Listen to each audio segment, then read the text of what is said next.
Amén, mis hermanos. Le damos gracias al Señor siempre. Vamos a compartir algunas cosas que los hermanos ya han mencionado, siguiendo el espíritu y la voluntad del Señor en su palabra, y agregar algunas bien importantes que los hermanos también mencionaron, pero que requieren un poquito más de profundidad. Así que vamos a abrir la Escritura en el libro de Timoteo, capítulo 3, 14, 15, y ya pueden ir colocando el dedo en Génesis capítulo 3 y verso 9. Después vamos a ir a Judas, luego a Juan, Pedro, de nuevo a Juan, segunda de Juan. Vamos a leer harto. Que pudiéramos nosotros tener un tiempo para leer las Escrituras en la paz del Señor y considerar lo que dice la Escritura, ¿ya? Primero de Timoteo capítulo 3, 14. Esto te escribo. Los hermanos a lo largo de los compartir han hecho el énfasis en el verso acerca de la necesidad, ¿verdad?, que tiene el apóstol Pablo de alguna manera llamarnos la atención, no solamente al apóstol Timoteo, que también era un apóstol, sino también principalmente a la iglesia, ¿verdad? Esta es una carta que va con el destino a Timoteo, pero el Señor permitió en su providencia que quedara también para nosotros. Amén. Y si quedó para nosotros, entonces es una carta que tiene un sentido eclesiástico, ¿ya? ¿Y a qué me refiero yo con un sentido eclesiástico? Que es del orden que se debe considerar a nivel de iglesia, amén, como una enseñanza para cada uno de los miembros de la iglesia. La pregunta es, ¿Timoteo quién era en medio de los hermanos? Porque esto te escribo, ¿verdad? La necesidad de Pablo es de escribirle a Timoteo porque él tenía una labor importante en la iglesia, él era un anciano, ¿verdad? Primeramente fue un colaborador de Pablo, que estuvo en los primeros, llamemos así, 30 años de servicio de Pablo. Luego, Timoteo es enviado a a Éfeso, y allí en Éfeso el apóstol estuvo ministrando como anciano. Y esta carta está escrita justamente con el encargo de Pablo de dejar a Timoteo en Éfeso, y en Éfeso estaba pasando algo. Hace un tiempo atrás, compartiendo acerca de Éfeso, veíamos que había una realidad en Éfeso, que a pesar de que en el inicio la iglesia de Éfeso había logrado de alguna manera una madurez espiritual, tenía un problema muy importante, que habían entrado en medio de los hermanos hombres despiadados. Así lo dice Pablo con el sobrenombre de lobos, ¿verdad? El carácter de lobos en medio de los hermanos es que no tenían compasión. Los lobos atacan y desgarran, destruyen, no dejan nada, no son cuidadosos, no son como una serpiente que muerde, inyecta el veneno y se va, sino que el lobo es algo que va a destruir, que va a asolar, ¿ya? Entonces Timoteo recibe este encargo y una de las virtudes de la palabra es que hay una profundidad en ella.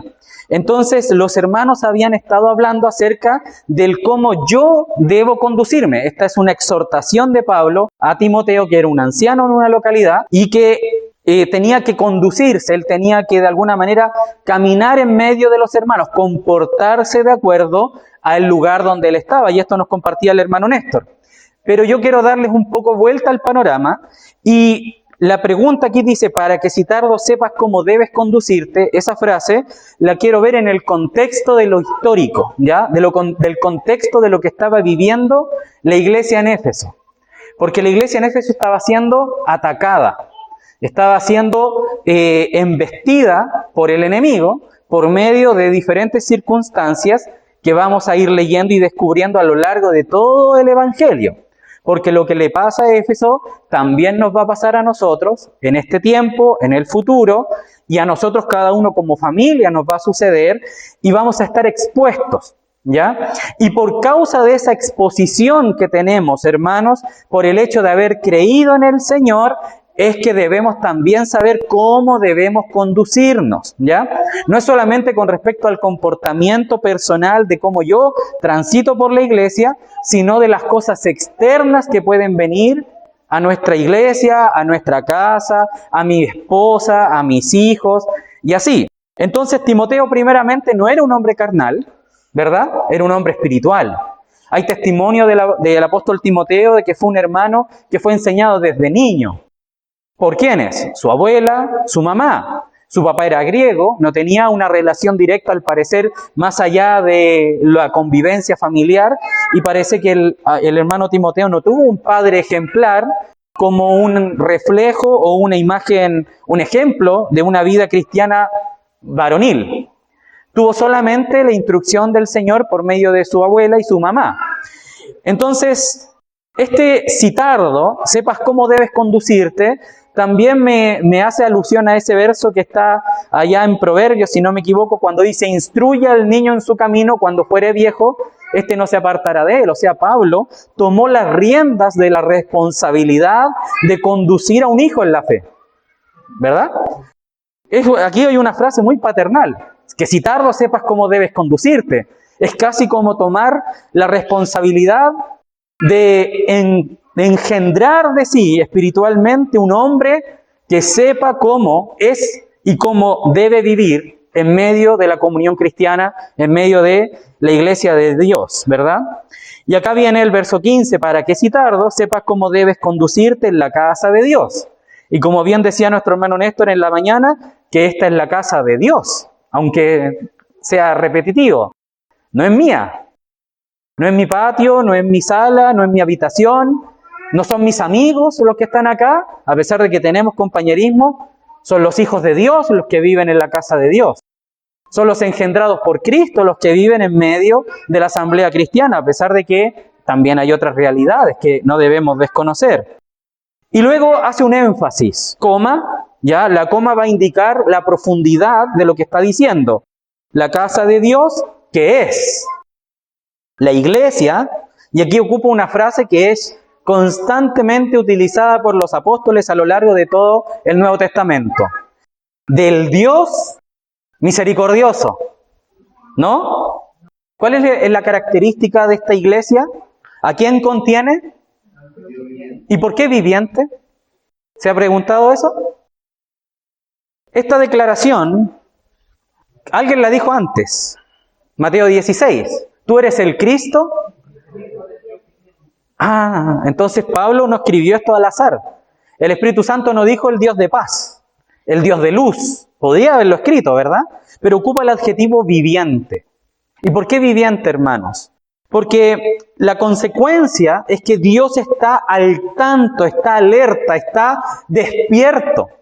No es solamente que es la iglesia de Dios como un título, hay un cartel en como alguna iglesia grande, ¿verdad? En Chile tiene la iglesia de Dios y todos, vamos a la iglesia de Dios, así de Dios. No, el carácter viviente da esa connotación de el obispado de Dios. Él está con los ojos abiertos, Él está mirando lo que está ocurriendo. Por eso cuando Pedro dice, tú eres el Cristo, el Hijo del Dios viviente, es el Hijo del Dios que está actuando, que está viviendo, que está expresándose, que está ejecutando su obra. Amén. No es solamente el Hijo de la casa de Dios, vamos a la casa de Dios. Como vamos a la iglesia y después vamos y hagamos un asado, hagamos un plan, pasémosla bien después, hermanito. No es esa la connotación. La connotación del carácter, de lo que está ocurriendo en esta casa de Dios, es después lo que va a venir en los versos siguientes. El 16, grande es el misterio de la piedad, ¿verdad? Dios fue manifestado en carne, visto de los ángeles y todo lo que conlleva lo que está sosteniendo la iglesia del Dios viviente. O sea, es literal la obra de Dios. ¿Y por qué es la obra de Dios? Porque Dios la está ejecutando. O sea que la casa de Dios es donde Dios lleva a cabo su voluntad. Y eso significa viviente. Cuando Pedro se lo dice al Señor es que está haciendo alusión a que Él era el enviado, el Cristo, significa enviado del Dios viviente. Él que estaba llevando a cabo el plan por medio de su propio Hijo. Y no es un plan cualquiera, es un plan que a todos nos compete. A nuestros hijos, a nuestra esposa, a los que amamos, a nuestras familias. Entonces, si es la casa de Dios y es la iglesia del Dios viviente y Dios está llevando a cabo su plan, entonces hay que saber cómo conducirse. Porque si yo hago algo que va en contra de la voluntad del Señor, no me va a ser tomado como una ignorancia. No hay espacio aquí para, de alguna manera, decir, se me chispoteó. Porque es la iglesia del Dios viviente. Sepas cómo debes conducirte. Esto es para que no haya errores. Es como si estuviéramos en una obra, ¿verdad? Y hay un hermano que está haciendo el cimiento y viene el arquitecto, el jefe de obra, y le dice que el cimiento debe ser 3 palas de cemento, 12 de arena y 12 de ripio, que es un cálculo, ¿verdad?, para hacer el cimiento. Y yo llego y le echo 10 de cemento, 3 de arena y 3 de ripio, y lo vierto ahí, eso va a quedar malo. Porque es la obra de Dios. No es mi casa, es la casa del Dios viviente. Entonces yo debo considerar que debo saber cómo llevar mi vida en medio de esta iglesia. ¿Por qué? Porque no es la mía. Y segundo, porque hay un Dios que está observando, gesticulando, gestionando, considerando su obra. Y esto tiene repercusiones espirituales, actuales, futuras y eternas. Dios no se mueve solamente por mi presente. Dios lo que invierte en mi presente es para que en el futuro y en la eternidad yo pueda ver esa obra de Dios manifestada. Cuando uno ve los encargos de los apóstoles a las iglesias, uno ve, por ejemplo, a Gálatas, cuando Pablo dice acerca de los Gálatas: me he maravillado de que tan pronto os hayáis desviado del Evangelio, ¿verdad? Estoy parafraseando. Lo que Pablo está diciendo es que eso que ellos estaban haciendo hoy día, que se veía tan bonachón, pero celebremos las fiestas de Israel, total, volvamos a la circuncisión, se ve tan bonito, hagámoslo con los niños, para que se santifiquen. Si es por los niños, como en algunas ocasiones también lo traen a colación algunos hermanos, pero eso tiene repercusiones en el futuro y eternas. Y Pablo lo que está diciendo es: lo que están sembrando hoy día va a tener repercusiones en el futuro y repercusiones eternas. Entonces, si yo no medito y no me sé conducir en la casa del Señor, voy a tener consecuencias en el presente, consecuencias en el futuro y consecuencias eternas. Amén. Y ahora viene la última frase del verso 15: columna y baluarte de la verdad. El propósito por el cual nosotros nos conducimos es por causa del propósito mismo de lo que Dios ha constituido como iglesia. Si uno pudiera decir, cuando yo armo una empresa, ¿alguno de aquí ha fundado una empresa? Hermano Israel, que es una empresa, ¿verdad? Una pyme. ¿Qué hace uno? Uno debe entender el porqué de la empresa. ¿Por qué voy a emprender? Hay personas que han fracasado en sus empresas porque no tienen bien diseñado cuál es el sentido del por qué están fundando una empresa. Algunos van y dicen: voy a empezar a vender, no sé, papas. Y traen las papas, las almacenan y ponen una tienda y comienzan a vender papas. Y después ven que en el mercado se vende más, no sé, leña. Entonces, al lado de las papas voy e invierto en leña. Y después voy e invierto en artículos de aseo. Y después voy e invierto en celulares. Y después voy e invierto. Y al final se les diluye. ¿Por qué?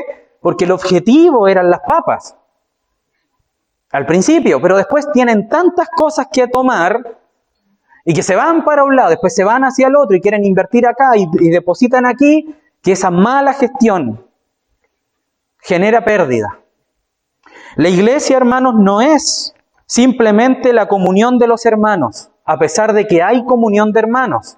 La iglesia no es simplemente el lugar donde el Señor sana corazones, a pesar de que se sanan corazones en la iglesia. La iglesia es en la columna, es donde Dios va a depositar algo. Es donde Dios va a colocar y afirmar un testimonio para el mundo. Entonces, si yo solamente considero la comunión como el todo de la iglesia, no estoy caminando o conduciéndome en base a lo que Dios espera de la iglesia. Si para nosotros solamente es entretenernos y escuchar una palabra, no estoy solamente mirando lo que Dios ha puesto como el sentido del por qué yo me reúno. Algunos hermanos, su intención de reunirse es solamente pasar el rato, es solamente distraerse. Es que, hermano, que estoy solo, entonces vine un rato. Yo no sabía que aquí era un centro de eventos, un centro de entretenciones.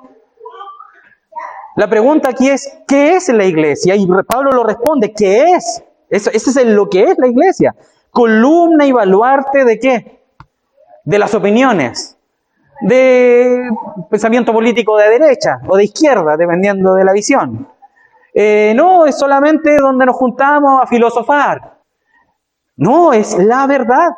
O sea que nosotros sostenemos de alguna manera por el Espíritu Santo, dándonos entendimiento, gracia, facultando entendimiento por medio de las Escrituras, por medio de los dones, por medio de la consejería, por medio de la exhortación, el estudio de la palabra, las reuniones de los martes, los miércoles, los jueves, los viernes, los sábados, los domingos, el partimiento del pan. Todo esto está de alguna manera convergiendo para que la iglesia alumbre cual faro en medio de la oscuridad con la verdad.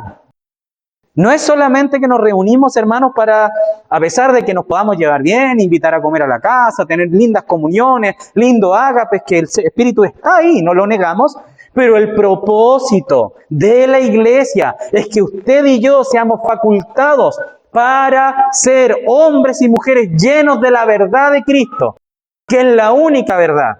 Y por eso mataron a nuestro hermano Charlie hace días atrás. Porque él era un faro en medio de la oscuridad de Estados Unidos. Y lo asesinaron. Y eso es lo que nos espera a todos aquellos que queramos alumbrar en medio de las tinieblas. Y el Señor eso lo profetizó. Si esto hicieron en el árbol verde, cuánto más en el seco, que era Israel, que de alguna manera sostenía ciertas cosas, ¿verdad? Ciertas verdades que venían de Dios. Y nosotros mismos como gentiles, es lo que nos espera, hermanos. Y eso hay que asumirlo. Haciendo un poco alusión a lo que hablábamos la vez pasada, el último compartir que tuve hace un tiempo atrás, una semana atrás, acerca del costo, del precio de seguir a Cristo. Hermanos, lo que nos espera a nosotros como generación o parte de la generación final, antes que venga el Señor, es la ira del Satanás, la ira del mundo en contra de las verdades de Cristo. Cuando usted proclamó y dijo, yo creo en Jesús, usted se volvió un enemigo de Estado del enemigo, de Satanás. Usted se levantó y dijo, yo quiero ir en contra de Satanás. Cuando nosotros creímos en el Señor Jesús, como dice la palabra, fuimos trasladados del reino de las tinieblas al reino de su amado Hijo. Y estos reinos están en conflicto. Usted se declaró un antisistema inmediatamente con esa declaración de fe. Usted se para y dice, yo voy a vivir siendo enseñoreado por las verdades de Cristo y no por las del mundo. Si no supo eso cuando se convirtió, no sé cómo se va a arrepentir. Porque este es un camino, hermanos, que hay que entender, que hay que comprender. No es solamente entender que el Señor me salva, sino que el Señor me va a ocupar para llevar salvación. No es solamente que el amor de Dios se me manifestó y me consoló mi corazón, hermano, y fue algo tan maravilloso, y sí, es maravillosa la conversión, pero también el Señor busca equiparnos para que yo también sea un medio donde Dios alcance hombres y mujeres a su evangelio y al rescate de esta humanidad perdida. Si yo no me considero parte de eso, hermano, tiene que sentarse, ir a la palabra y decir, Señor, ¿qué estoy haciendo con mi vida? El Señor tiene declaraciones tan intransigentes como la siguiente: el que conmigo no recoge, desparrama. Es A o B, frío o caliente, y a los tibios los vomitaré de mi boca. Entonces, cuando una persona se declara enemigo del sistema y vive en el sistema y come del sistema y escucha a los profetas del sistema y abraza el sistema y lo ama y le declara su amor y constantemente se llena de eso, eso va a ser un vómito en la boca del Señor porque está entibiado por el mundo. De alguna manera pretendiéndose levantar la bandera del Señor, con esta otra mano la niega. Con una mano levantamos y alzamos las verdades de Cristo y con esta otra las enlodamos. Y ese es el problema actual de la iglesia que está en el estadio de la Odisea. Que dice de sí que está limpio, que está rico y que está así, pero con su realidad, que son los ojos del Señor mirando la realidad, es todo lo contrario. Pobre, desnudo, ciego. Y ese es el problema de la inconsecuencia de la fe de este tiempo. Y nosotros, amados hermanos, no podemos solamente tolerar eso. Tenemos que combatirlo. Y tal vez esa frase puede sonar muy aguerrida, oye, el hermano está diciendo cosas terribles, porque nosotros queremos el amor del Señor. El amor del Señor sufre la cruz por amor a sus amigos. El amor del Señor se encarna en la persona de Cristo para llevar el pecado, para salvar a sus amigos. No es un amor solamente existencial. Yo amo a los pobres. Yo amo a los hermanos que están afuera perdidos, a los hijos de Satanás que están afuera perdidos. ¿Y qué saco con amarlos si no hago nada por ellos? Yo amo a mi familia y quiero que vean al Señor. ¿Y qué saco si no le enseño las verdades de Cristo que los salvan, que los regulan, que los santifican? No logro nada con eso, solamente con el sentimentalismo, que hoy día está la iglesia llena de sentimentalismo, hermanos. Hermanos que se abrazan y se dicen te amo y no son capaces de ayudarse en su caminar cristiano. Hermanos que me abrazan y me dicen te amo, pero por dentro hay un repudio a todo lo que es Cristo en mi vida o en la vida de ellos.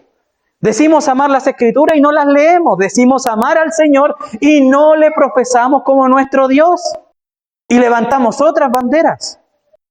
Y uno podría decir, hermano, pero es que eso es una parte, no es tan así. Hermanos, el 90% del Nuevo Testamento está enfocado en cómo nosotros caminamos y ministramos al Señor en nuestras vidas. Todas las cartas del Nuevo Testamento tienen un amplio porcentaje donde se habla de la vida práctica y cómo caminar en medio de este mundo. Léala cualquiera. Todas las cartas de Pablo, por lo menos desde la mitad de la carta hacia adelante, hablan de la vida práctica. De cómo debo comportarme con mis amigos, cómo debo comportarme con mi esposa, cómo debo ser un buen padre, cómo debo ser un buen hijo, cómo debo ser un buen ciudadano, cómo debo ser un testimonio de lo que ha ocurrido en lo interior, en lo oculto, y cómo si eso se debe manifestar. Y todos aquellos que dicen y profesan que lo han vivido en lo oculto y no lo expresan, los mismos apóstoles los consideran mentirosos y hombres que no han recibido la verdad y que están listos para el lago de fuego, hermanos. Y Juan, el apóstol considerado del amor, es el que más ataca la vida cristiana liviana. En su primera epístola comienza el apóstol hablando de que no debemos pecar, no debemos practicar el pecado, que el que dice que no tiene pecado es mentiroso, que el que peca es del diablo, frases así, hermanos. Y eso parece que no rebota. Que nunca el Señor toca mi corazón para decirme, oye, te estás desviando, te estás malogrando, tu fe no está siendo una fe vivificada por el Espíritu del Señor. Tienes solamente teoría en tu cabeza, solo conocimiento, no hay realidad. Y el apóstol golpea una y otra vez con sus cartas. La segunda carta del apóstol habla acerca de hijos, de una mujer muy consolidada en medio de los hermanos y le dice, cuánto me alegré de ver a tus hijos caminando en la verdad. Y luego lo que dice después lo vamos a leer porque hay que leerla. Condena, hermanos, la liviandad de cómo se camina en la iglesia. Y vamos a ir ahora a Génesis para ver cómo el Señor desde el principio, en el momento en que entró la maldad en el hombre, Génesis 3, capítulo 9 al 11, inmediatamente comenzó a tratar la desviación en el corazón de Adán. Inmediatamente, apenas comenzó. Dios no toleró el pecado en el Edén. Dios lo enjuició. Tuvo consecuencias directas en Adán, tuvo consecuencias futuras y tuvo consecuencias eternas. El pecado que comió Eva, comiendo Eva del fruto que se le mandó no comer, tuvo consecuencias, hermanos. Y ese es el riesgo de jugar con el pecado. Verso 9 dice así. Vamos a leer del 8. Y oyeron la voz de Jehová, Dios que se paseaba en el huerto al aire del día. Y el hombre y su mujer se escondieron de la presencia de Jehová Dios entre los árboles del huerto. Mas Jehová Dios llamó al hombre y le dijo, ¿dónde estás tú? Primera pregunta, subráyela si puede o tome nota. ¿Dónde estás tú? La primera frase que Dios habla al hombre pecador. Antes de esto, Dios nunca había interactuado con un pecador. Es la primera interacción de Dios con un hombre pecador. Es importante, porque de aquí el Señor lo que va a hacer es manifestar, es alinearse a cuál es su trato con el hombre que está en pecado. Dios no cambia, Dios no muda, ¿verdad? Él es siempre el mismo. Y nosotros decimos, amén, gloria al Señor. Pero por cuanto Él siempre es el mismo trato que recibió Adán al cometer pecado, es el mismo trato que va a recibir cualquiera que se acerca a Dios con pecado que está en ejecución, que está vigente. Y lo primero que el Señor juzga es, ¿dónde está Adán? Y esta es una pregunta muy filosófica y muy profunda. Y lo que nosotros vemos, hermanos, en las Escrituras, es que Adán debería haberse dado cuenta que él había caído de la comunión de Dios. Cuando Dios, yo pregunto, ¿verdad? Dado las características de Dios, dado el entendimiento de Dios, Dios no podría hacerse esta pregunta. Dado porque Él es Dios, no puede hacerse preguntas de esta magnitud. ¿Dónde estás tú? Porque esto deja en alusión a que hay un problema en una de las dos partes. Uno, o Dios no sabía algo, o está haciendo reflexionar a Adán de dónde y qué estaba haciendo. Y obviamente la primera opción no es viable, porque Él es Dios. ¿Dónde estás tú? Él sabe dónde estaba. Perfectamente sabía lo que había hecho. Lo había visto hace eones atrás. Entonces, ¿cuál es el punto? Hacer reflexionar a Adán. ¿Qué hice? Y al hacer reflexionar al hombre y no destruirlo en el acto, nos está hablando de la misericordia de Dios inmediata en ejecución, junto con el juicio, junto con el amor, junto con la dignidad de Dios, todos sus atributos perfectamente coordinados solamente en esta pregunta. ¿Dónde estás tú? Porque en el minuto en que Dios habla y le pregunta, la mente de Adán debería haber comenzado a trabajar y haber dicho, me he separado de Dios, me estoy escondiendo del Dios vivo, debo volverme, tengo que arrepentirme. Esta pregunta es tan profunda, hermanos, que debe hacer un trasfondo, debe cambiar completamente mi forma de ver a Dios. Porque Dios lo que debería haber hecho en su minuto es haber hecho desaparecer a Adán con un chasquido de sus dedos o una palabra de su boca y haberlo mandado al infierno inmediatamente porque Adán había pecado. Pero al hacer la pregunta, Dios deja un espacio y ahí vemos su longanimidad, que Él espera. Espera la reacción del hombre, espera el arrepentimiento del hombre. ¿Pero qué se encuentra? Con la dureza del pecado. Fíjense en la interacción. ¿Dónde estás tú? Y él respondió, oí tu voz en el huerto y tuve miedo porque estaba desnudo y me escondí. Y Dios le dijo, segunda pregunta de Dios, ¿quién te enseñó que estabas desnudo? Tercera pregunta, ¿has comido del árbol que yo te mandé que no comieses? Todas estas preguntas el Señor sabía perfectamente su respuesta, hermanos. Entonces son preguntas que golpean el corazón de Adán. ¿Dónde estás tú? ¿Quién te enseñó? ¿Has hecho? Y estas tres preguntas se condicen con la obra de Dios. Uno, ¿dónde estás? Nos habla de fundamento. ¿Qué es lo que estoy haciendo? ¿En qué estoy yo ahora? Y cada uno, hermano, será bueno que hiciera una reflexión en su momento, hoy día mismo. Y el que escuche esta grabación, sea por internet, sea en el WhatsApp, donde sea, haga un ejercicio mental.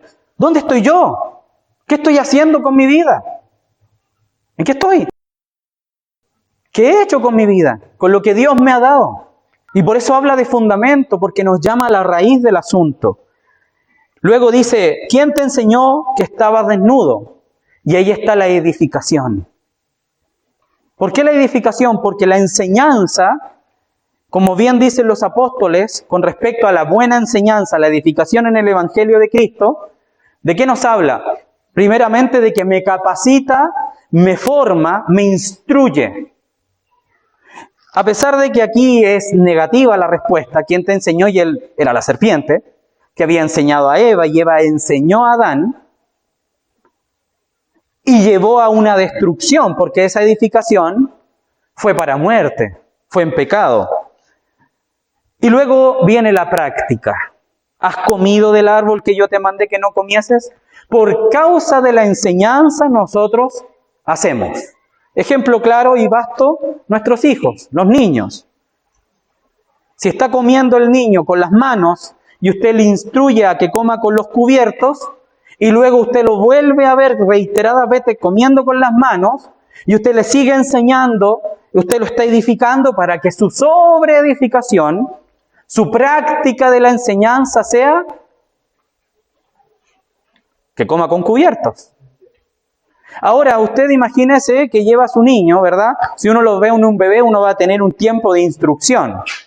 Pero imaginemos que usted tiene un hijo de 21 años, está en su cena de graduación, por decir algo, y ve al joven comiéndose un bistec con las manos. Uno podría decir, no, nadie le enseñó, no tiene modales.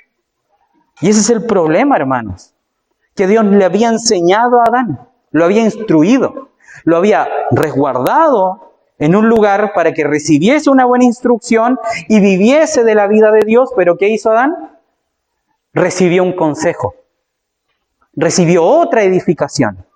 ¿Qué nos quiere decir esto, amados hermanos queridos? Primero, que si usted no edifica en Cristo, no hay opción a edificar, sino en el enemigo. Si yo no enseño a mis hijos hoy día, el que los va a enseñar va a ser Satanás, el diablo. Hermanos, esto es, el que conmigo no recoge desparrama. Los va a destruir. Si usted no los guarda del enemigo, usted se los va a estar entregando al enemigo. Y esto no es que esperemos que el Señor haga algo en el tiempo. No, porque el Señor ha dado la responsabilidad a los padres que están acá y que están en la iglesia, a las madres que están en la iglesia, para edificarnos. A los hermanos que predican, para edificarnos. A los hermanos que comparten, que visitan, que aconsejan. Tenemos la responsabilidad de edificar. Y si no lo hacemos de acuerdo a las virtudes de Cristo, hermanos, el enemigo se va a encargar de usar esos medios para meterse allí y sembrar la destrucción en mi casa, en tu casa y en la de cualquier creyente que no se toma de las virtudes de Cristo para vivir su vida cristiana. Y por cuanto usted se ha declarado un enemigo de Satanás al momento en que usted se convirtió al Señor, se bautizó y dio testimonio, porque ese testimonio del bautismo no es solamente a la iglesia, a los que estamos ahí presenciando. No es solamente al Señor que está evidenciando lo que está haciendo ese hombre o mujer. Y no es solamente a los ángeles que están de fiesta, como dice el Señor, ¿verdad? Porque un hombre se ha arrepentido, sino también al enemigo, de que ha perdido uno. También al enemigo, de que se tiene uno más en contra de él. ¿Y usted cree que el enemigo se va a quedar de brazos cruzados? Va a ir a buscarlo y a intentar destruirlo. No nos conformemos solamente, hermanos, con saber que el Señor nos guarda. Porque una cosa es que el Señor nos guarda y la otra es yo ir en pos de los brazos del enemigo, pensando que me va a acariciar, que me va a abrazar, cuando él, su única misión es matar, robar y destruir. Por eso hay que saber cómo conducirse en la casa de Dios. Porque esto no es un juego, hermanos. De esto depende la vida de tus hijos, la vida de tu esposa, la vida de tus nietos, de tus sobrinos, la vida de los que tú amas y de la vida de los que están afuera. Esto es una guerra, hermanos amados. Es una guerra que estamos viviendo, porque son dos reinos que están en contra. El reino de la luz y el reino de las tinieblas. Vamos a ir a Judas para ver a este mismo Satanás que está ahora en el tiempo actual, que ya no ofrece ciertamente frutos directos de un árbol, sino que ahora el paradigma es el mismo, solamente cambian los medios. ¿Y a qué me refiero con cambiar los medios? Que en el principio Adán tenía que tomar una decisión frente a dos opciones de alimentación. Que ya la alimentación y el hecho de comer del árbol manifiestan el hecho de depositar la confianza en algo. Yo voy a traer mi sustento desde este árbol, voy a creerle a Dios, voy a hacerle caso al Señor. Eso está hablando el hecho de comer, de un acto de integridad, de que yo me voy a entregar completamente a la decisión de estos dos consejos. Entonces, por un lado está la propuesta de Dios: coman del árbol de la vida, coman de Cristo, aliméntense del Señor. Y la otra está la propuesta de Satanás, el diablo. ¿Oísteis que fue dicho?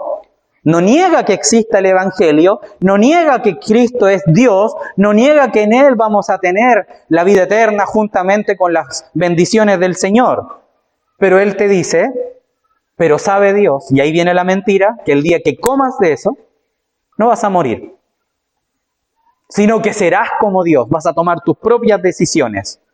Entonces, por un lado está la palabra del Señor en mi corazón, y por el otro lado está la palabra del enemigo que me lleva a creer en mí mismo. Yo puedo, yo lo voy a lograr. El humanismo manifestado en el individualismo, que es la corriente filosófica que hoy día estamos viviendo, siglo XXI. El humanismo que ahora tuvo una metamorfosis.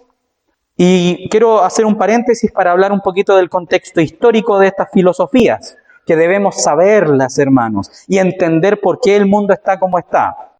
Antes del siglo XV, en el siglo XV hay un cambio de paradigma a nivel mundial, universal.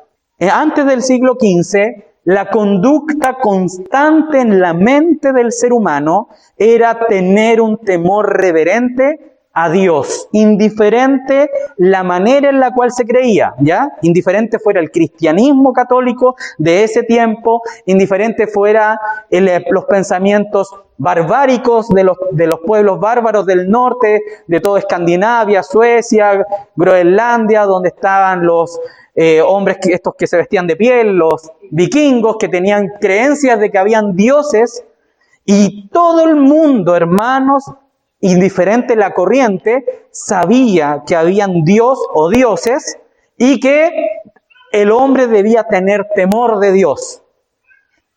Indiferente la cultura, ¿ya? En el siglo XV ocurre un cambio de paradigma. Sale del centro del pensamiento del hombre Dios, y ahora está el hombre mismo como el centro de toda la fuerza y la potencia de lo que es el mundo. Todo antes, nosotros incluidos, girábamos en torno a algo llamado Dios. Sabemos que ese Dios se reveló por la revelación general, las cosas creadas, y la revelación especial en Cristo. ¿Amén? Eso lo sabemos. El mundo no en general no lo sabía, pero todos tenían una cosmovisión de que había Dios como concepto. Ese concepto fue sacado en el siglo XV y comenzó a colocarse en la mente de las personas el hombre, que el fin de todas las cosas era la glorificación del yo como el hombre. En el siglo XV aparecen los primeros filósofos humanistas. En el siglo XV aparecen las primeras definiciones que tienen que ver con el placer del hombre y la fuerza del hombre como el centro del universo. Que todo lo que está a mi mano es para mi propia gloria, placer, voluntad. Y ese pensamiento humanista se divide en dos corrientes que vienen de mucho más antes, que son el pensamiento helenista de los griegos y el pensamiento romano. El pensamiento helenista busca el pleno y absoluto placer del hombre, cueste lo que cueste. Entonces, del lado de los griegos, tenemos toda esa herencia repugnante y satánica del hombre buscando su placer, que tiene que ver con excesos, libertinaje sexual, libertinaje económico, libertinaje de todo lo que tiene que ver con el embellecimiento del cuerpo. Los griegos fueron los primeros en hacer estatuas de hombres perfectos para hablar de la gloria del cuerpo. Y toda la cultura helenística que hoy día la vemos manifestada en todo lo que es el progresismo, que el hombre es dueño de sí mismo, que la mujer es dueña de sí misma, que se deben a sí mismos, es corriente helenística. Y el pensamiento romano es el pensamiento estoico, que la moralidad del hombre es la que prevalece en el tiempo. Entonces se lucha por el estoicismo, el buen comportamiento del hombre. Y ahí viene toda la corriente intelectual que asocia a los pensamientos, al engrandecimiento de la sabiduría, del conocimiento del hombre. Entonces, por un lado, el pensamiento helenista tiene que ver con el cuerpo del hombre, agasajar, si vamos a comer, comamos de todos los placeres y los manjares que podamos. Si vamos a beber, embriaguémonos. Y de hecho, las corrientes filosóficas más fuertes que tienen que ver con el placer del cuerpo son los dioses del vino, de la agricultura, las diosas de la sexualidad, de la fertilidad y todas esas fiestas que van de alguna manera trayéndose y mezclándose en las culturas de cada nación o pueblo. Pensamiento romano, por otro lado, trae todo lo que tiene que ver con el pensar, el filosofar. De Roma nace el derecho romano, la política, el gobernar un pueblo, que el pueblo esté seguro, bajo el conocimiento y la brillantez de sus embajadores. De Roma heredamos las monarquías, el Senado, la democracia, que son literal, hermanos, humanistas. Todo esto es humanista. Y algunos hermanos teólogos dicen así, que estas dos corrientes que se unen en el hombre son el árbol de la ciencia, del bien y del mal. El bien por el lado del pensamiento del hombre, el lado romano, y el mal por el lado helenista. Ahí están las dos corrientes. Ese bien es un bien satánico. ¿Se entiende? Que hay un bien satánico. ¿Por qué? Porque tiene una apariencia de bien colectivo, pero atentan contra el Señor. Porque sacan a Dios del medio. Eso de que ya saquemos al Señor, ya tenemos una desgracia allí. Y estas dos corrientes que forman este árbol de la ciencia del pensamiento helenista, del mal, y de la ciencia del pensamiento romano, el bien, entre comillas, es una opción ahora para el hombre. Y cada rama, imaginémonos que este árbol tiene ramas, ¿verdad? Y ahí están los pensamientos humanistas individualistas, los pensamientos comunistas, los pensamientos socialistas, los pensamientos de extrema derecha. Hermanos, la derecha, por muy bueno que sea, si no tiene al Señor, es parte de la desgracia de este mundo. Amén. Esto no es un tema de política, porque la política nace de un pensamiento humanista que ya no es el Señor. Y por eso vemos candidatos hoy en día que pareciesen ser que permiten nuestra libertad, pero junto con ella meten todo un cúmulo de cosas a la sociedad. Y hay pensamientos progresistas que te sacan tu libertad de creer y te obligan y te imponen otra, que es la visión de ellos. Esta se ve más oscura, ¿verdad? Esta se ve más, no, pero es que imponer, esto es una imposición, es dictador, y aparecen todos estos pensamientos de izquierda fuerte, dura, ¿verdad? Corea del Norte, Cuba, Venezuela actual, Nicaragua, Bolivia, hace un tiempo atrás. Entonces uno dice, no, este es el camino, hermanos. Ambos grupos son parte del mismo árbol, porque no consideran al Señor. Porque ¿de dónde vendrá mi socorro? Ni de este monte, ni del otro, sino de los cielos. De allí viene mi socorro. No es el gobierno el que nos da el socorro, es el Señor. Ahora bien, Pablo, considerando todo esto, nos dice orar por aquellos que están en eminencia. Amén. Y eso es también nuestro consejo, hermano. Judas, ahí quedamos. Entonces, tenemos estos dos grupos, tenemos estas dos corrientes, el humanismo gobernando el mundo, hermanos.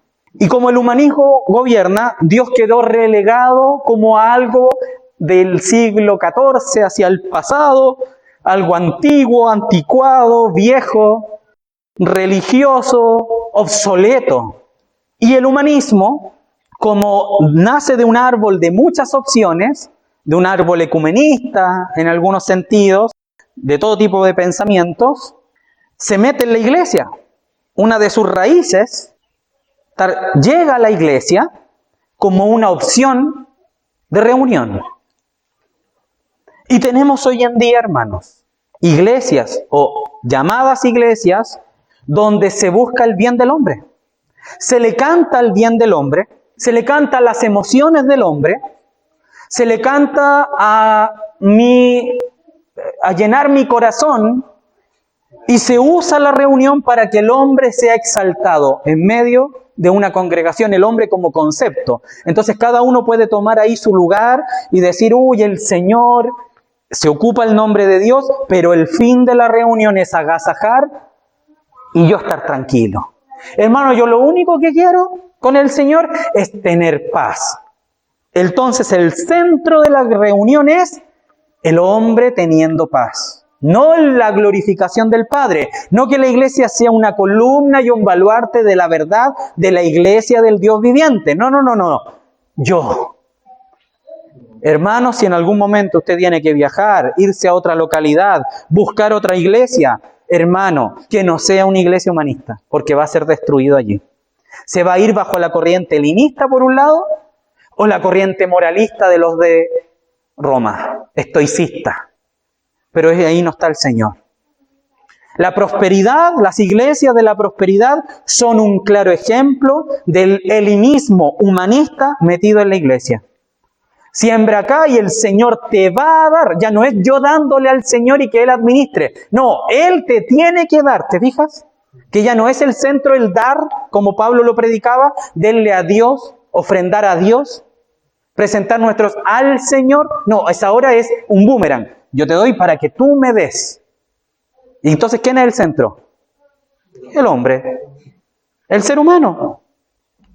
Hermano, Dios te va a bendecir. Yo ya no vengo a bendecir al Señor. Hermano, si el centro de las alabanzas, si el centro de la reunión es lo bien que vamos a estar, hermano, esa iglesia está, o el Señor libre a aquellos hermanos reales que están reuniéndose allí porque ellos han sido contaminados. ¿Por qué? Por el humanismo. Son las contrataciones de Satanás. Judas.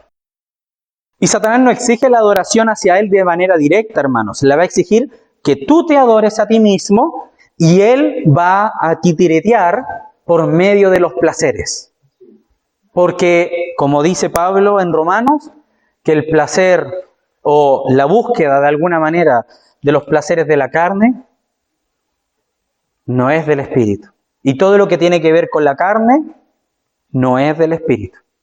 Y todo lo que es del Espíritu no es de la carne.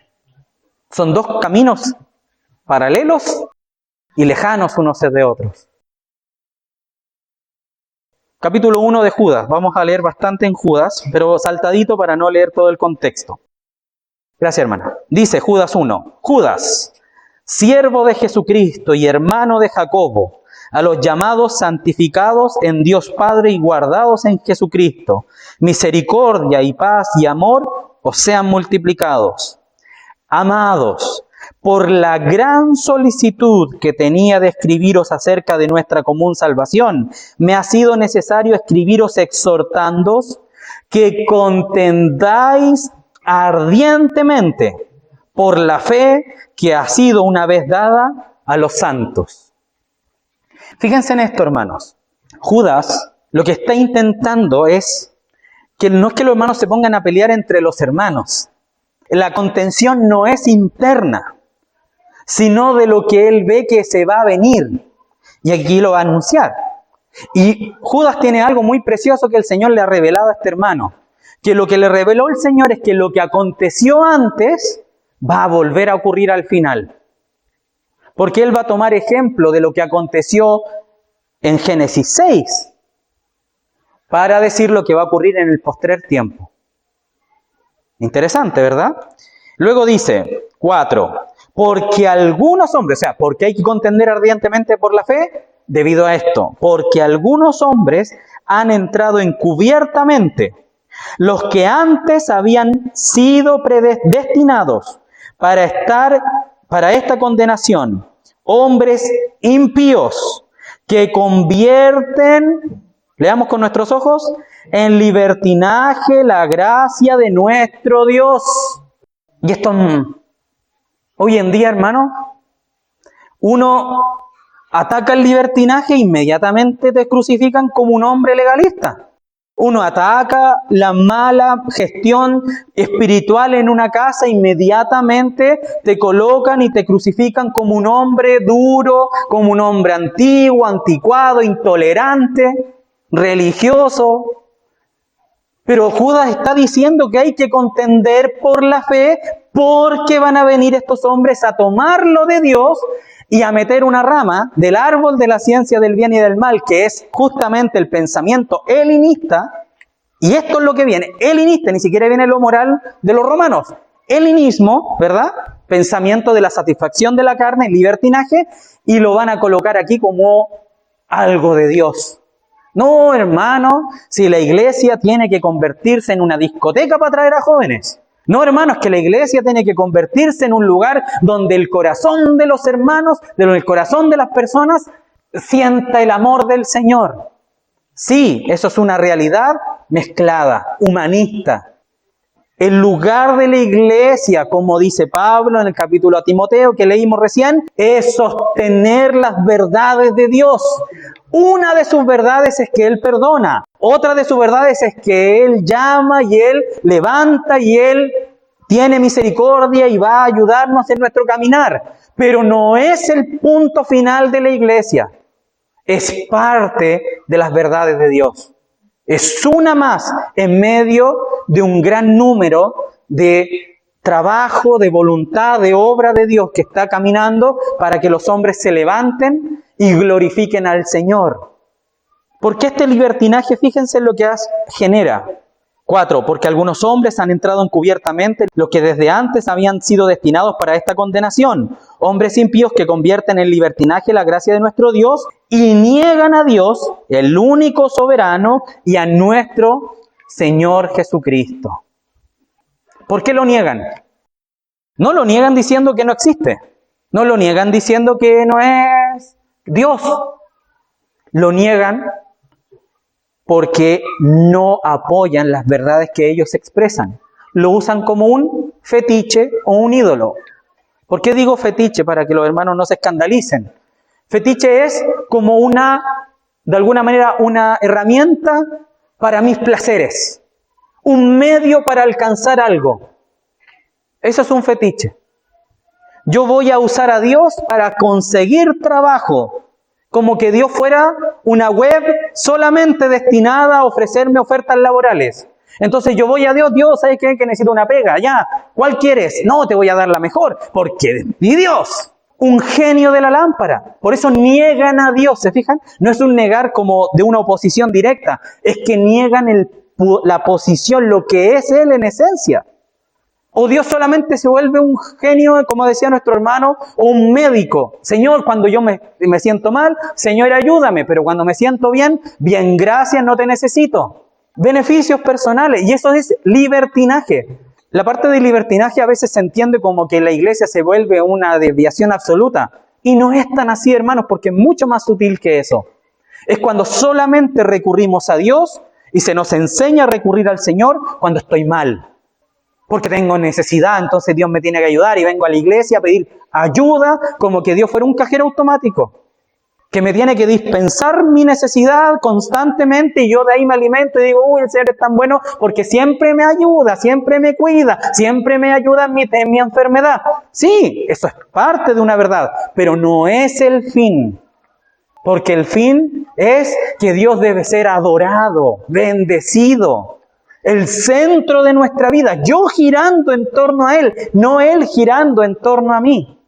Y esa es la falsa doctrina que es sutil, hermano, porque se habla de Dios, se habla de Jesucristo, se abre la Biblia, se usa el nombre del Señor en vano, se usa el nombre de Jesús como un medio de emoción. El Señor te ama, el Señor te está llamando, el Señor te quiere en sus brazos, ven a Él para que Él te ayude. Y ahí está el humanismo, ¡pum!, al medio.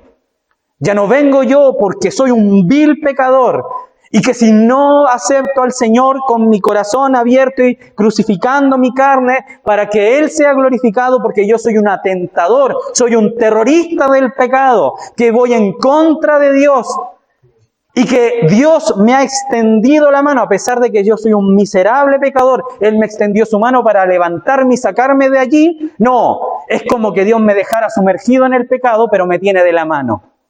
Esa no es la obra de Dios. La obra de Dios es que sí, Él llama al pecador al arrepentimiento, porque va a quemar el pecado con todos los que estén allá adentro. Si ese es el problema, hermanos, que este mundo está lleno de pecado y Dios lo va a inundar en fuego. Y Él quiere sacarme de eso porque esa es la condenación. Pero Él no quiere que yo siga nadando en el pecado para que ser quemado con ellos. Él quiere librarme, rescatarme, sacarme. Y a mí y a toda mi familia y a todos los hombres, como dice Hechos, que Dios quiere que todos los hombres vengan al arrepentimiento y al conocimiento del Hijo de Dios. No es solamente que Dios me ama, es que Él va a actuar en conforme a su amor. No es solamente que Dios me regula y me espera, sino que Él está esperando que yo me vuelva a Él. Pero eso va a tener consecuencias. Si yo no me regulo, si yo no me vuelvo de corazón al Señor. Y estoy dando solamente un mal ejemplo. Verso 5. Mas quiero recordarlos, ya que una vez lo habéis sabido, que el Señor, habiendo salvado al pueblo, sacándolo de Egipto, después destruyó a los que no creyeron. Hermanos, ¿no les parece eso terrible? ¿Que el Dios que salva destruye? No, hermanos, que eso no podemos decirlo porque eso espanta a los feligreses. ¿Cómo Dios va a destruir? No, pues si Dios viene a salvar, el que destruye es Satanás. No, Dios destruye. ¿A quién? A los que no creyeron. Y ahí nos está diciendo que Dios ama al pecador, como se malentiende en esa frase humanista nacida del vientre de Satanás. Dios ama al pecador. No, Dios aborrece a todo aquel que hace pecado y por eso crucificó a su propio Hijo, porque Él cargó el pecado de esos horrendos seres que se desvirtuaron y cargó el pecado sobre su Hijo, y lo que vino sobre su Hijo fue la justicia de Dios que debía caer sobre esos hombres. Entonces Dios no va a tolerar que los hombres sigan enamorándose y mezclándose con el pecado si Él envió su justicia sobre su propio Hijo. Porque si la envió sobre su propio Hijo y los hombres siguen amando el pecado, entonces destruirá a ellos. Porque así fue destruido nuestro Señor por nuestros pecados. ¿Cómo toleraremos entonces, amados hermanos, seguir jugando con el pecado? Que es inconcebible, hermanos. Porque el Señor demostró lo que Él hace con el pecado en la cruz, crucificando a su propio Hijo por nosotros. Sí, Cristo se levantó porque no hubo pecado en Él. Gloria al Señor. Se levanta y nos levanta con Él. ¿A quiénes? A los que han creído. ¿Y los que no han creído? Son destruidos, hermanos. Y a los ángeles que no guardaron su dignidad, verso 6, sino que abandonaron su propia morada, los ha guardado bajo oscuridad, en prisiones eternas para el juicio del gran día, como Sodoma y Gomorra, y las ciudades vecinas, las cuales la misma manera que aquellos habiendo fornicado, la misma manera de quienes, de los ángeles, ¿verdad? Habiendo fornicado, ido en pos de vicios contra naturaleza, fueron puestas, por ejemplo, sufriendo el castigo del fuego eterno. No obstante, de la misma manera también estos soñadores mancillan la carne, rechazan la autoridad y blasfeman de las potestades superiores. Pero cuando el arcángel Miguel contendía con el diablo, disputando con él por el cuerpo de Moisés, no se atrevió a proferir juicio de maldición contra él, sino que dijo: el Señor te reprenda. Pero estos blasfeman de naturalezas, de cuantas cosas no conocen y en las que por naturaleza conocen. Se corrompen como animales irracionales. ¡Ay de ellos! Porque han seguido el camino de Caín, se lanzaron por lucro en el error de Balaam y perecieron en la contradicción de Coré. Estos son manchas en vuestros ágapes que comiendo impúdicamente o sin vergüenza con vosotros se apacientan a sí mismos. Ahí está el humanismo. Nubes sin agua, llevadas de acá para allá por los vientos, árboles otoñales sin fruto, 2 veces muertos y desarraigados, fieras ondas del mar que espuman su propia vergüenza, estrellas errantes para las cuales está reservada eternamente la oscuridad de las tinieblas. Claro, no, te reprendo, espíritu, y hacen show y cosas. Declaramos, yo le mando al Espíritu Santo, y frases así, hermanos, horrendas, blasfemas, que no tienen nada que ver con nosotros. Y ellos han sembrado en la iglesia doctrinas que están escondidas en medio nuestro, hermanos. Como por ejemplo, hermano, no importa, el Señor te va a perdonar igual. Eso es tomar en vano la sangre del Señor. Ay, hermano, tranquilo, si igual después yo arreglo esto con el Señor. Que el Señor me juzgue, como que si fuese Dios un amigo que yo voy a ir a decirle: oye, no me pegues tan duro, ya, pues, perdóname, pues dale. Como que Dios fuese cualquier ser. Le rebajan la gloria al Señor, no le temen. Hablan de Él como que mi amigo, mi guacho, mi pelado y cualquier otra de esas basuras de frases en contra del Señor. Él es Dios y Él es el Dios viviente que mora en su iglesia, que sostiene las verdades absolutas que Él ha revelado a los niños. Dura cosa es caer en manos de un Dios vivo. Verso 17. Pero vosotros, amados, tened memoria de las palabras que antes fueron dichas por los apóstoles de nuestro Señor Jesucristo, los que os decían: en el postrer tiempo habrá burladores que andarán según sus malos deseos. Estos son los que causan divisiones, los sensuales que no tienen el Espíritu. Y estos mismos son los que después, cuando uno los rebate o uno les dice: esto no es del Señor, y te dicen: no puedes hablar en contra del ungido. No tienen el Espíritu, hermano. No tenga temor, hermano, de analizar, de escudriñar y de poner a prueba a los hermanos que predican aquí, que predican afuera, que están en internet, que están en YouTube, que están en las redes sociales. Póngalos a prueba, porque si una de esas doctrinas satánicas se mete en su casa, va a destruir a toda su familia. Con un pensamiento de estos, hermanos, que entre en el corazón, usted está perdido. ¿Por qué? Porque es una desviación inmediata, es una contaminación, es un cáncer que contamina el ser del hombre con una idea. Y así hemos perdido a muchos hermanos que caminaron en un momento y por descuidados se contaminaron y ahora creen blasfemias más grandes que el mismo Satanás, hermano. Como que ellos pueden agradar a Dios con un pan y un pedazo de carne. Porque cambian su alimentación, entonces son más santos. Como que el sacrificio de Cristo fuera solamente comer o tomar. No, es que no tomo Coca-Cola, entonces soy más santo. Como enseñan por ahí toda una línea, que son los testigos de Jehová. Otros que piensan que pueden que, por causa de la cantidad de economía que tienen, son más santos que otros. Como que la santidad fuera recursos económicos. Como que el perdón de nuestros pecados era solamente pagar a Dios ofrendas. Los de la prosperidad.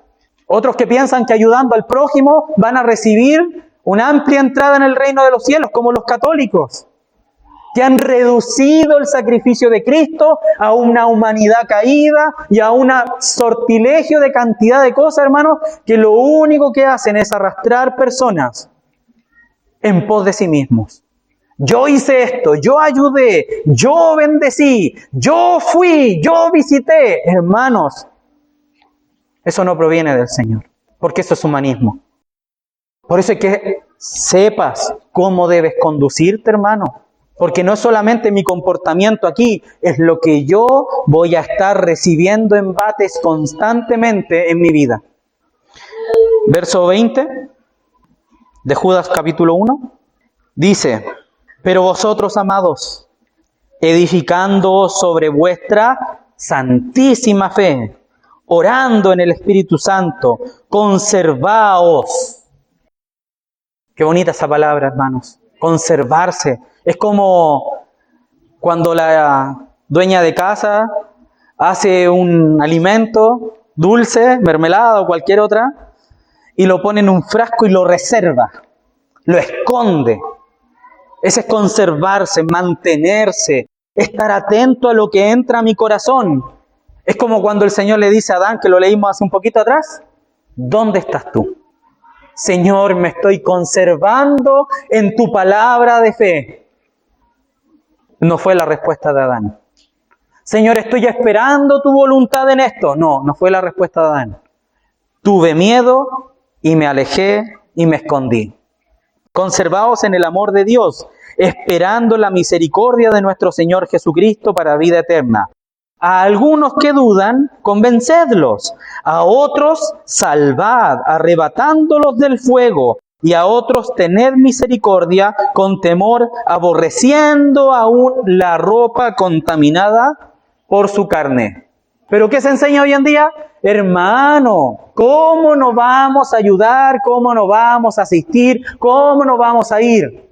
Y esta palabra, bien, gracias. No, hermano, si este hermano caminó y está allá y hay que ir a verlo, y el hermano cero arrepentimiento, no quiere nada del Señor. Hermanos, avancemos con los que tienen hambre del Señor. Avancemos con los que quieren las cosas del Señor. Si esto va a pasar, hermanos, que muchos me dirán en aquel día: Señor, Señor. Muchos. Y esos muchos pueden estar aquí. Yo miraba hoy día el WhatsApp de la iglesia, somos 80 en el WhatsApp, que representan a varias familias. Y mi temor mientras estudiaba esta palabra es: Señor, que ojalá en tu presencia, estos 80 que están acá, no sean los muchos que te digan: Señor, Señor. En tu nombre asistía, en tu nombre bendecía mi alimento. Porque de echar fuera demonios no hemos visto. Señor, Señor. Hermanos, que una persona nos diga: no, que yo creo en Dios y que yo hice esto y que yo voy acá y llevo 20 años en la iglesia. Hermanos, eso no tiene nada que ver con la fe. Eso no asegura nada. Lo que asegura la vida de fe es la metanoia, el arrepentimiento constante de nuestros pecados delante del Señor. Es una vida que fructifica porque la vida de Dios ha sido injertada en mi vida y eso ha generado que yo vaya desatándome ligaduras de muerte, rompiendo cadenas de opresión de pecados y vaya siendo y saliendo de esa cueva cual Lázaro, siendo llamado a salir fuera de la muerte misma. Desatadlo y dejadlo ir. Esas fueron las palabras del Señor Jesús. No era solamente: sal fuera y a ver si salí. No, sale. Si el Señor nos llamó desde afuera, sal fuera, salgamos pues a Él, hermanos. Pero no salgamos modificados, llenos de cadenas, llenos de cosas, porque Él es poderoso para no solamente llamarnos a la vida eterna, sino también para guardarnos y limpiarnos de todo pecado, hermano. Pero parece que yo amo mi grillete, amo mi fornicación, amo mi adulterio, amo mi codicia, amo mi vergüenza. La amo, la aprecio, la cuido, le doy espacio. Está en mi casa, está en mi televisión, está en mis fiestas. El problema de hoy en día, hermanos, es que el pecado se consume. Antes los hermanos tenían que huir. ¿El pecado de dónde estaba? En los reinos, en la opresión, en el gobierno. Pero ahora se busca, se deleita. Se tiene como opción, se tiene como algo digno. No, hermano, aquí estoy conviviendo. No, hermano, que tuve una relación fuera de mi matrimonio y aquí está mi hijo. ¿Qué es eso, hermanos? Si eso debería ser causa de arrepentimiento y no de gozo. Debe ser causa de decirle: Señor, te fallé. me equivoqué en esto, me arrepiento. Y no causa de aplauso. ¡Ay, celebremos esta unión matrimonial de dos hombres! Como se quiere ahora forzar a los hermanos en países latinoamericanos y ni siquiera estamos hablando de tan lejos. Y hermanos, que el Señor no permita que esto se legalice en este país, si no, ¿qué vamos a hacer? ¿Vamos a dejar de predicar del matrimonio? Porque nos van a encarcelar. ¿Le vamos a tener miedo al gobierno? Hermano, nos va a tocar. ¿Usted está preparado para sostener la verdad del Señor o se va a vender? ¿Va a negar al Señor? No, total, el Señor me perdona, así que lo niego. No, yo estoy a favor de eso. No, yo voto que sí. Yo voto bien. No, no importa. No me digan nada. Yo quiero estar tranquilo. Eso no es lo que el Señor Jesús enseñó. Eso no es el ejemplo de nuestros mártires del primer, segundo y tercer siglo. Eso no es la iglesia del Señor. La iglesia del Señor es un baluarte, es una defensa en contra de las aberrantes acechanzas del enemigo. Y para eso se requieren hombres valientes, hombres que digan la verdad, hombres que cuando van a las casas le digan, hermano, tú pecaste y te tienes que arrepentir, y no le hagan cariño en el pecado al que está en pecado. Por eso Judas dice, arrebátenlos del fuego, sáquenlos. No, hermanito, no importa, pucha, ya, dale. No. Es salvar a nuestro hermano. Y si él sigue nadando ahí, bueno, recibirá retribución de ese comportamiento. Pero no lo podemos obligar. Yo no lo voy a amordazar y sentarlo ahí, porque el Señor eso no lo hace. Pero sí vamos a decir las verdades que están en su palabra. Aunque les duela, aunque duela. Yo prefiero herir y decir la verdad a consolar mintiendo. Y diciéndole al hermano, no hermano, tranquilo, si esto el Señor ya pasó. No hermano, esto trae consecuencias, esto te va a costar, te tienes que hacer cargo de esto. Este va a ser tu futuro, hermano, si tú no te arrepientes. Cuidado con eso. Ay, hermano, es que usted es muy duro. Bueno, pelea con la palabra. Ahí está, la escritura. Vamos a Juan, capítulo 2, segunda epístola, un poquito más atrás, la hoja anterior, del verso 4 hasta el verso 11. Capítulo 1, o único. Mucho me regocijé porque he hallado a algunos de tus hijos andando en la verdad conforme al mandamiento que recibimos del Padre. Y ahora te ruego, Señora, no como escribiéndote un mandamiento nuevo, o un nuevo mandamiento, sino el que hemos tenido desde el principio, que nos amemos unos a otros. Y este es el amor, que andemos según sus mandamientos. Entonces, cuando venga un hermano y le diga, hermano, yo te amo, ¿cómo usted va a verificar eso? Que ese hermano anda en los mandamientos del Señor. Que ese hermano no le miente tratando a su alma y acariciándola cual gato. Es un hermano que te ama, te va a decir las verdades que la iglesia sostiene. Esa mujer no te conviene. Ese hombre no te conviene. Esa relación no te conviene. Ay, hermano, pero es que yo lo amo, es que a mí me gusta, es que en algún momento el Señor lo va a llamar. Si mira lo que ha hecho el Señor con otra hermano. Ese hombre te va a traer y te va a llevar a lugares ocultos. Y te va a destruir si no lo dejas. Porque no es un nacido de nuevo. Porque no es un hombre de Dios. Si un hombre no ha recibido el amor del Padre, no puede amar a nadie más que a sí mismo. Los padres deben esto tenerlo a fuego, sobre todo los que tienen hijas. Y deben decirles, hija, ese hombre te va a destruir. Ese hombre te quiere solamente para usarte para su placer. No esperemos en el Señor, si el hombre igual es el cabro, sería un cabro bueno. Hermanos, el hombre que no tiene a Cristo está destruido por dentro. Es un impío, es una abominación delante del Señor. Está corrupto, es un degenerado. Se puede esperar cualquier mal de él. No, pero ¿cómo vamos a hablar mal así de la gente? Es el designio y lo que Dios ha dicho en su palabra de nosotros mismos y de ellos.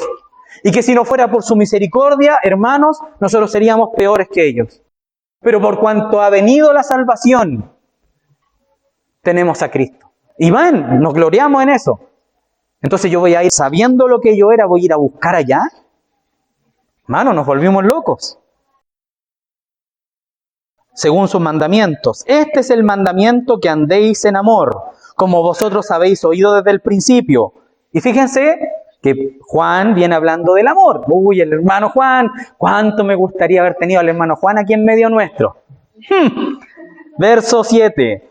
porque muchos engañadores han salido por el mundo que no confiesan que Jesucristo ha venido en carne. Quien esto hace es el engañador y el anticristo.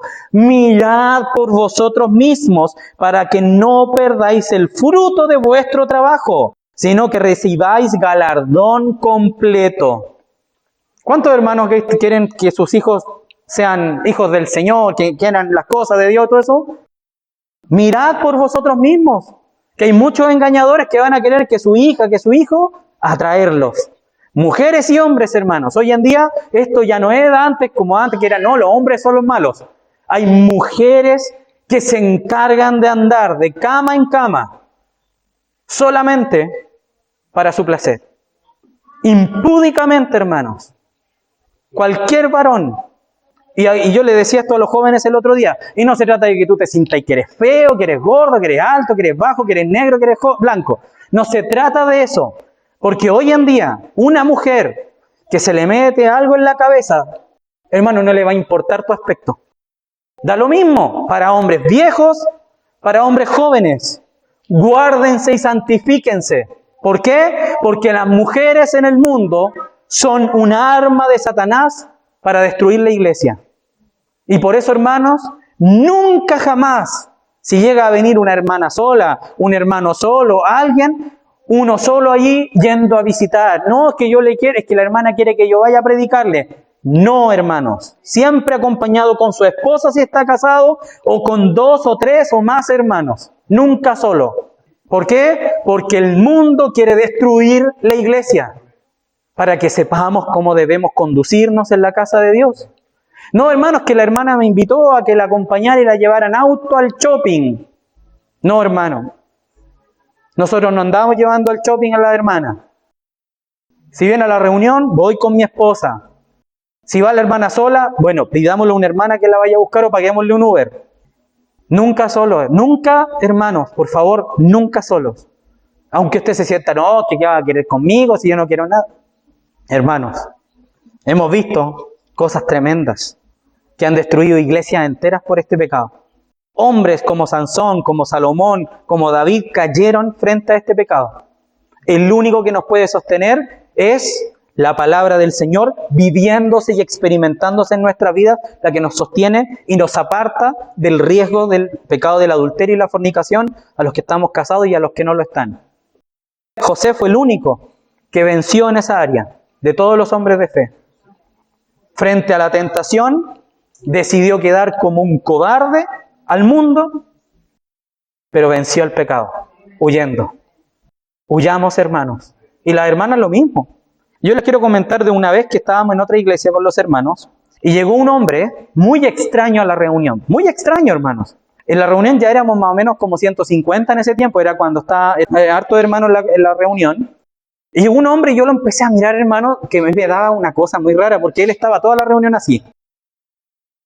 Y uno normalmente cuando adora levanta una mano, la otra, levanta, ¿verdad?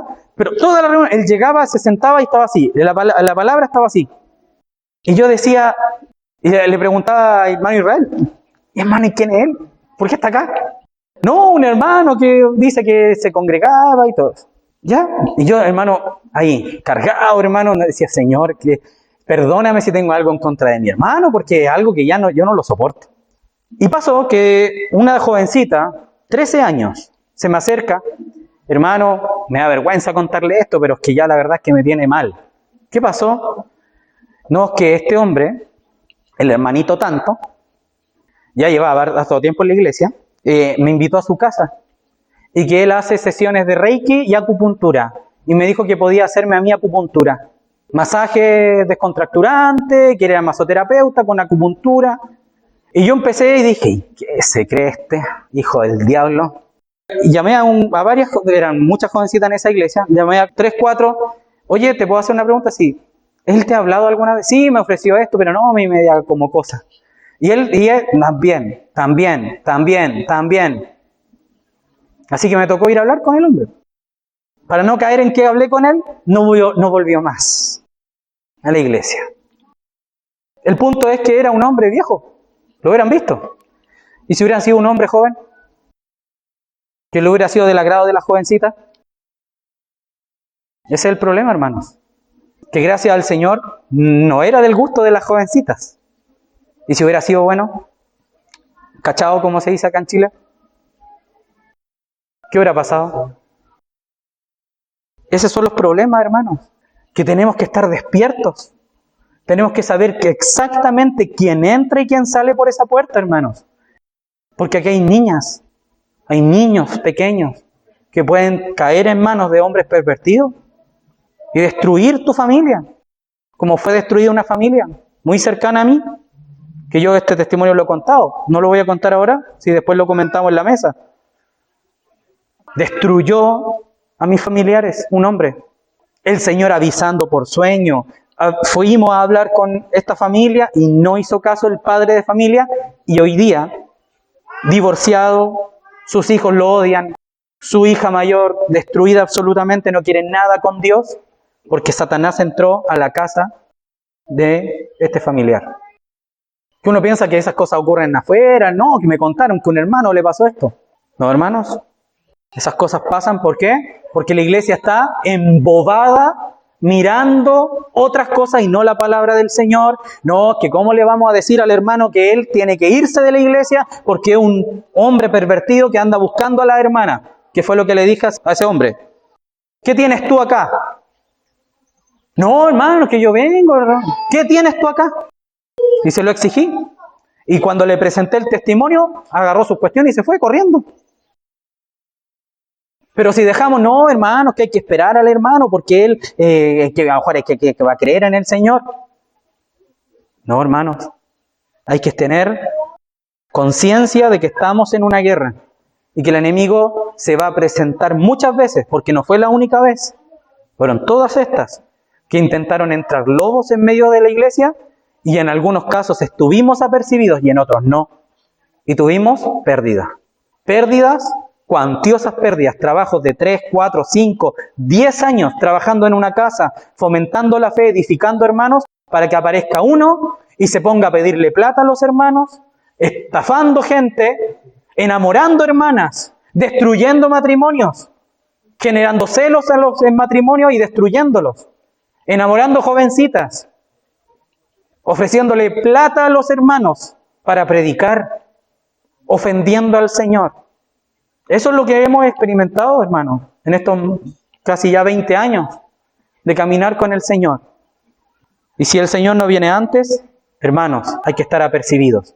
Por eso, mirad por vosotros mismos. Sepamos cómo debemos conducirnos. Si todos nosotros tenemos una regla de Dios que nace del corazón del Señor para caminar juntos y establecer conductas sanas de caminar, entonces cuando venga un desviado, va a encontrar un muro acá. ¿Por qué el hermano abraza así a la hermana? ¿Por qué el hermano aparta a los hermanos para afuera a hablar con la hermana? ¿Por qué este hombre se actúa así con la jovencita? ¿Por qué el hermano solamente sirve ahí a las hermanas y la abraza, hermanita te amo, y a la esposa no la toma ni en bajada, como se dice? Eso, hermanos, son experiencias, hay que verlo. No todos los que entran y no todos los que están son hijos del Señor. Hay lobos, hay cerdos, hay perros que entran para destruirnos y contaminar. Vamos a ir terminando. Primera de Pedro, capítulo 2. Verso 9, un verso que leyeron nuestros hermanos. Dice, mas vosotros sois linaje escogido. Amén, ¿verdad? Esta parte es muy gloriosa, porque el Señor como que Pedro lo que tiene en sus cartas es como que te levanta y después te deja caer. ¿Verdad? Mas vosotros sois linaje escogido, real sacerdocio, nación santa, pueblo adquirido por Dios para que anunciéis las virtudes de aquel que os llamó de las tinieblas a su luz admirable. Vosotros que en otro tiempo no erais pueblo, pero que ahora sois pueblo de Dios, que en otro tiempo no habéis alcanzado misericordia, pero ahora habéis alcanzado misericordia. Y todos decimos amén. Pero el verso no termina ahí. 11. Aquí viene Pedro levantándonos. Hermanos, ustedes son escogidos por Dios, gloria al Señor, nos ha limpiado, estamos en su gloria. Ahora, yo os ruego, por cuanto, ¿verdad? Ese amados es como un hermanos, porque ustedes son esto, entonces yo les voy a pedir una cosa.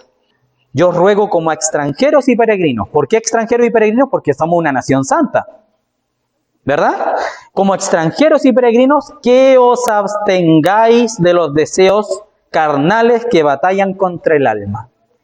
Pedro lo que está haciendo es tomando todo lo oculto y vergonzoso que está en nuestro interior, queridos varones y queridas hermanas, y está diciendo, niéguense a aquello que los hace tropezar.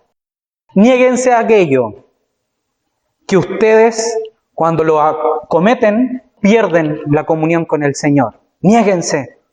Córtenlo, hermanos.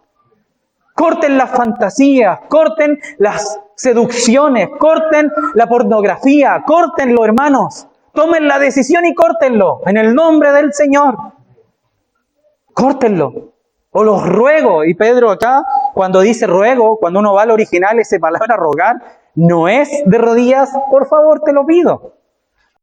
Es mucho más duro. Hermano, yo les pido con autoridad apostólica que corten esas cosas. Porque eso batalla contra el alma. ¿O no es una guerra armada, amados hermanos? Siempre lo mismo, siempre caer con la misma piedra.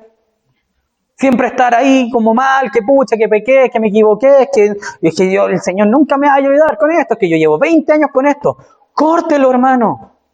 Unos hermanos a veces decían esto. Lo que tenía la iglesia del primer siglo es que a veces nosotros pensamos que los hermanos vivían en una cueva y eran unos nardentales, así como que no tenían contacto con la civilización. Y eso no es así, hermanos. Yo les traje una pequeña lista que hice de todas las festividades que celebraba Grecia en los tiempos de Pablo y todas las festividades que celebraba Roma en los tiempos de Pablo. ¿Quieren escucharla? Dice, fiestas regionales y locales. ¿Ya? Grecia, como se dividía en su momento en varios pueblos que estaban con la cultura helenística, según en la región se celebraban diferentes fiestas. ¿Ya?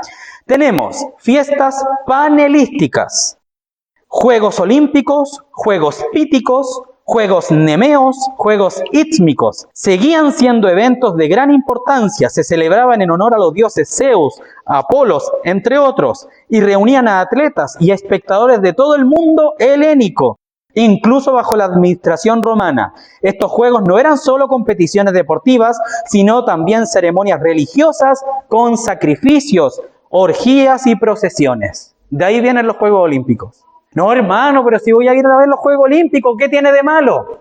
Que nació del corazón de Satanás mismo. Cada ciudad-estado griega tenía su propio calendario de festividades, dedicado a sus deidades patronas. En Atenas, por ejemplo, se celebraban numerosas festividades a lo largo del año. Panatenas, la fiesta más importante de Atenas en honor a la diosa Atenea, protectora de la ciudad, se realizaba cada 4 años con gran solemnidad e incluía una procesión hasta Acrópolis, concurso atlético, equinos, musicales, teatros, recitales de poesía y música. Y todo eso, comida, bebida y sexo. Dionisia rurales. Estas fiestas se celebraban en el campo durante el invierno, consistían en procesiones ruidosas y festivas en las que se exhibía un falo simbólico enorme, cantando y bailando alrededor de él. Eran celebraciones de la fertilidad asociadas con la cosecha del vino y con un ambiente de camaradería y alegría desinhibida. Dionisias urbanas, celebradas en Atenas en la primavera, eran de mayor envergadura y tenían un carácter cívico, cosmopolita y artístico. Su principal atractivo era el agón dramático, un concurso de tragedias y comedias en los que los dramaturgos como Esquilo, Sófocles y Eurípides competían por premios. El evento comenzaba con una gran procesión llamada el Pompe, de donde viene la palabra pomposidad, en la que se llevaba una estatua de Dionisio, completamente desnudo, al teatro. Los rituales eran los siguientes: bacanales, asociados con Dionisio, ceremonias privadas, a menudo celebradas por grupos de mujeres y que estaban entre ellas, llamadas ménades, que se entregaban a danzas frenéticas en un estado de trance donde Habían diferentes tipos de, acá le pusieron hierbas psicotrópicas. Esa es la palabra. Ditirambos. En las Dionisias urbanas las festividades incluían un concurso de coros que cantaban y bailaban diritambos, himnos en honor a Dionisio. Con el tiempo estos cantos corales dieron origen al teatro griego. Sacrificios de cerdos, cabras, caballos y banquetes. Como en la mayoría de las fiestas griegas, se realizaban sacrificios de animales, especialmente de cabras, en honor a Dionisio, seguidos de banquetes compartidos. Procesiones, tanto las Dionisias rurales como urbanas, las procesiones eran un elemento central, desfiles públicos, donde los participantes a menudo, sin vestimenta alguna, máscaras y símbolos fálicos, mostraban su devoción a su Dios. Misterios de Eleusis, ritos de iniciación secretos en honor a la Dionisia Deméter y Perséfone, eran unas ceremonias más veneradas del mundo griego y continuaron atrayendo a miles a iniciarse en todo el imperio romano.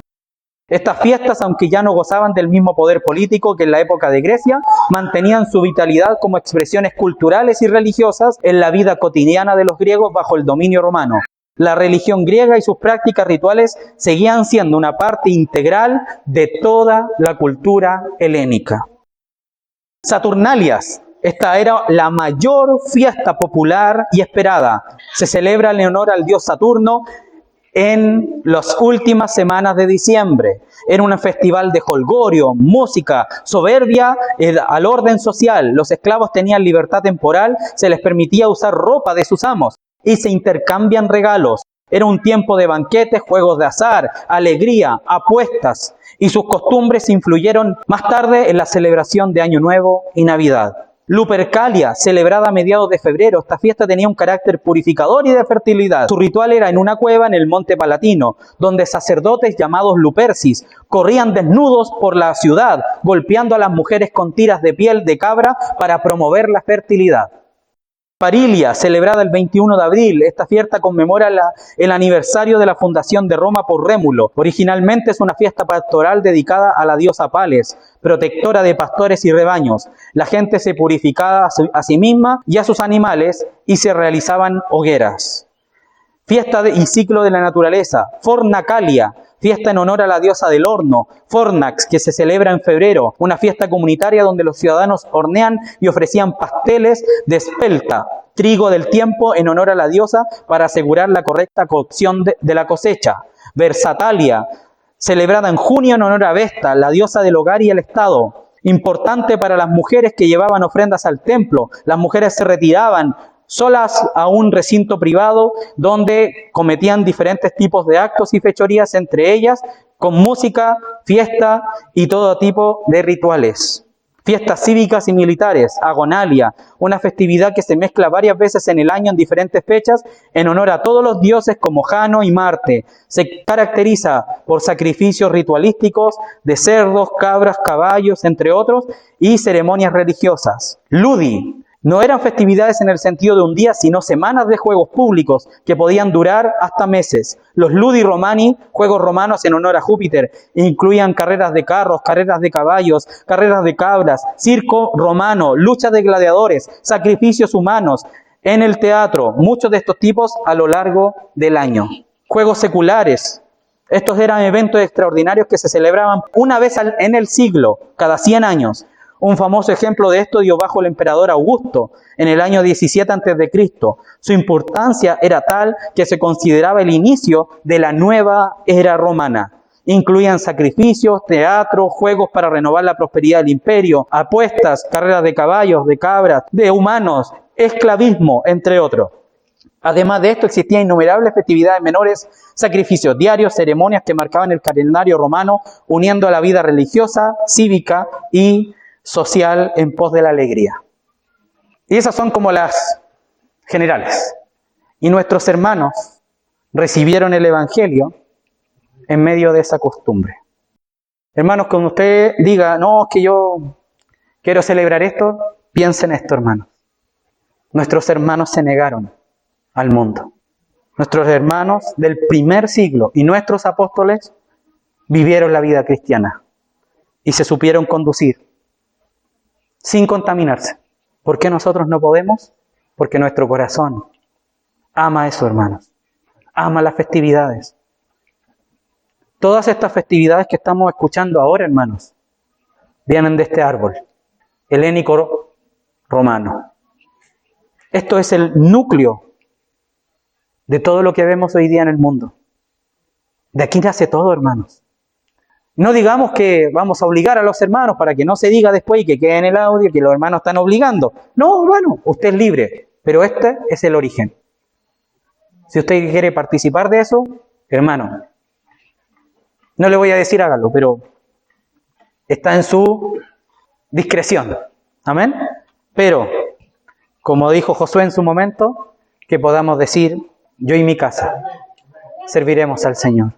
No sé usted, pero hermano, tomemos decisiones por el Señor. Estamos en el fin del siglo.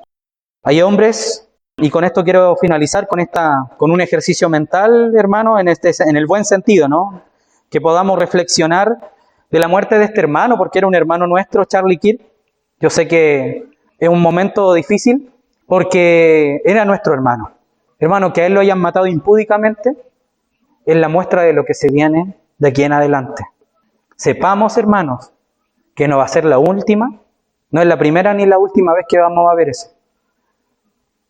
Amén. La política es importante, hay que votar con conciencia cristiana, no económica, cristiana, moral cristiana. Tengamos peso en lo que hacemos y a los regentes que elegimos. Amén, mis hermanos. Sepamos lo que estamos eligiendo, porque ese hombre fue ayer, mañana podemos ser nosotros. Amén. Oremos al Señor.